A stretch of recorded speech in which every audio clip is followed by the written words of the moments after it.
करू. खरंच वसनाला मुकड्या तुम्हाला जर माझ्यासोबत तुम्ही तयार असाल त्या गोष्टीसाठी तर त्याच फक्त भीमाची वाघिणी टाळे वाजवा, गिदाणे मेनके फानके वाजवजा नका. बदलाल संविधान जर भीमाचे आम्ही पॅन्थर तुम्हा पुरून आम्ही देवरू. आमचा नाद नकार करू,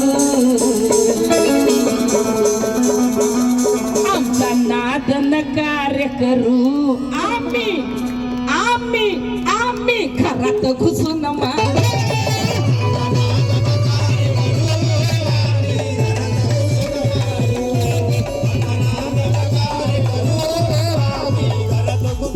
महिला मंडळ माझ्यासोबत घरात घुसून मारायला तयार आहे आणि बापे असे बसले बिचारे जसे बायकाचा मार खाऊन आले आहे की नाही. मला असं वाटलं घरात घुसून मारायला सगळ्यात पहिले बापे सगळे हात वर करतील. म्हटलं का दीदी तू एकटी नाही मी आम्ही तुमच्या सोबत आहो. बसले बिचारे बायकांना बेलने फेलने मारली की काय रे हातावर.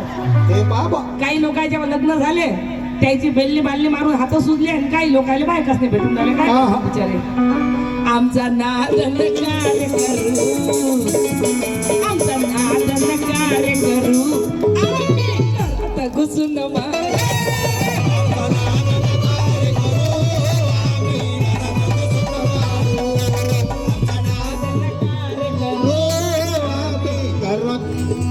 माझं यायला ऐकून चाललं मी काय गातो तेव्हा मी अलग गाऊन आली ते अलग गाऊन आले. आमचा नाद नकार करू, घरात घुसून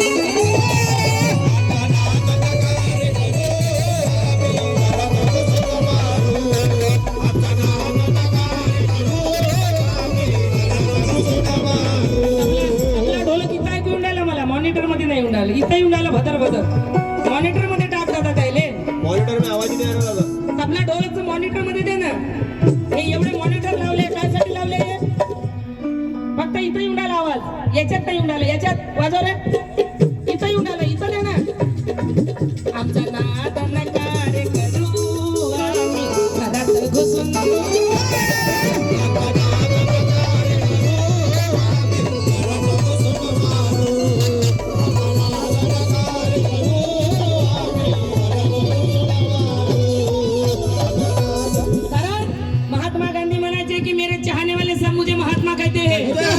पंडित नेहरू म्हणायचे की मेरे चाहने वाले सब मुझे चाचा कहते हैं. बाबा साहब म्हणायचे अबे मेरे चाहने वाले छोड़ तेरे चाहने वाले भी मुझे बाप कहते हैं.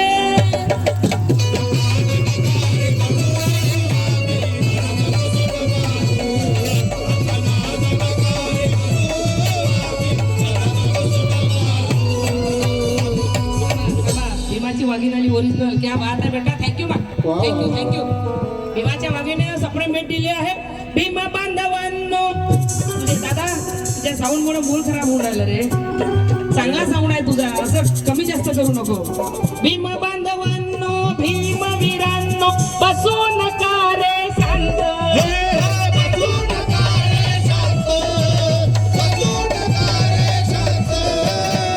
आदिवादी महापाखंडी टपले करणे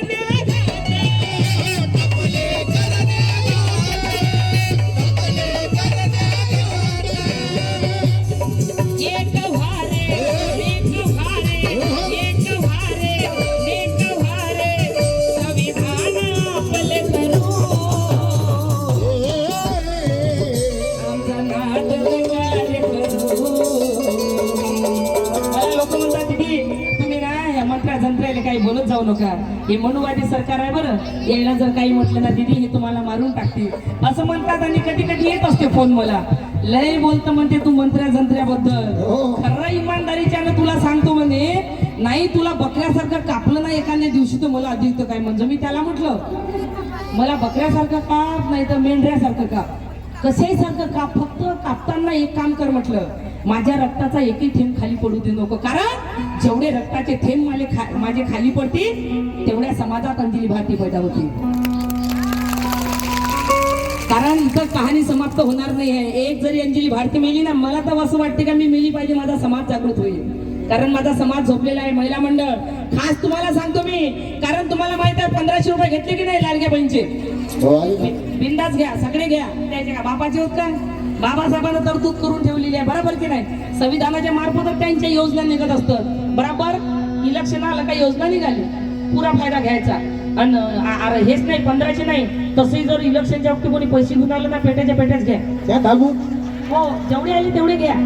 कोण म्हटलं 500 रुपये नाही म्हणा, 5000 दे म्हणा. माझ्याकडे मागायला एका एकाला 5000 द्या म्हणा, पुऱ्या वस्तीतले पैसे वाटून द्या.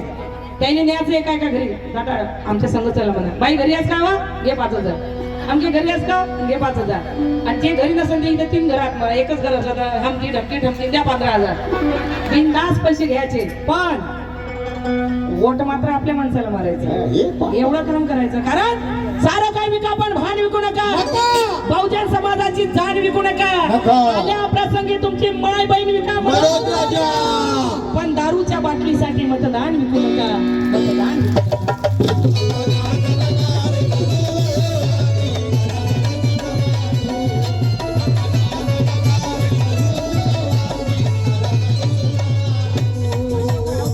अशोका सप्ताह औषधी दुकान यवतमाळ यांच्याकडून 500 रुपयाची भेटायला खूप खूप धन्यवाद. आमचा नाद नका घ्या पैसे, मी म्हणत नाही तुम्हाला पैसे घेऊ नका, कारण तेही आमचा इस्तेमाल करतात फक्त वोटासाठी. गर्वानं जय भीम करतात, बरोबर की नाही? मग आम्ही त्यांचा इस्तेमाल करायचा. जितका मला एक आवडते मस्त, मला मोदीचं लय आवडते. हे बा, शिवसेनावाले म्हणतात हमको वोट दो, काँग्रेसवाले म्हणतात हमको वोट दो, तिकडे राष्ट्रवादीवाले म्हणतात हमको वोट दो. आपला मोदी म्हणतच नाही हमको वोट देऊ, गरजच नाही. म्हणते वोट किधर भी दो, सब माल इधर गड्डे में, कोई भी बटन दबाव सब माल इधर गड्डे में. हा, गरजच नाही म्हणते तुम्हाला आम्हाला वोट द्यायची. अजिबात बटन दाबू नका, कोणची दबा म्हणते माल इकडच, कोई भी बटन दबाव माल पुरा गड्डे में. हे मत आवडते मोदीचं मला. भाईयो और बहनो, वोट किधर भी दो, सब माल गड्ढे में. आमचा नाद नकार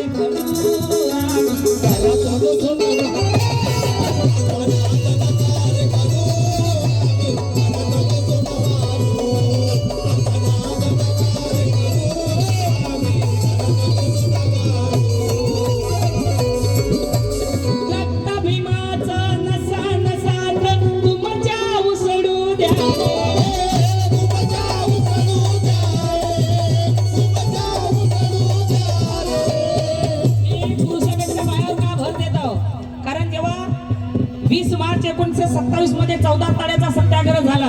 बाबासाहेब निघाले. बाबासाहेबाच्या मागे एक राधाबाई नावाची बाई निघाली, जिच्या पोटात 9 महिन्याचं बाळ, हाती 2 वर्षाचं बाळ. बाबासाहेबाच्या मागे निघाली. दगडाचा वर्षाव झाला. एक दगड राधाबाईच्या 2 वर्षाच्या पोराला लागला. रक्त भांबळ पोरग झालं. बाबासाहेब बोलले, राधाबाई तुम्ही माघारी फिरा. तुमच्या 2 वर्षाच्या पोराला दगड लागला. पण राधाबाई बोलली, बाबासाहेब तुमच्यासाठी हातच नाही, या पोटातलं जरी मेलं तरी ही राधाबाई मागे हटणार नाही. ती राधाबाई मला तुमच्यामध्ये बघायची आहे. कारण तुम्हाला माहित आहे, काल बघा चूल आणि मूल खंडीनं लेकरं पैदा करा, नवऱ्याला भाकरी करून खाऊ घाला. पण आज बाबासाहेबाच्या पुण्याईनं पोलीस मध्ये बघा बाई, डॉक्टर बघा, पायलट बघा, जिकडे तिकडे बघा, कंडक्टर बघा, ड्रायव्हर बघा, पोलीस मध्ये बघा, इथं बघा, इथं बघा. कारण माणसाचे झाले बैल आणि बायका करण तेच बैल जमाना आला आता. हा, क्या बात आहे. भीमाची बागीन, जय भीम, जय भीम. आता असा जमाना आला की नाही, माणसाचे झाले बैल आणि बायका करत. आता आमची बहीण जाते ड्युटीवर आणि तिथून फोन करते, अहो सायलीचे पप्पा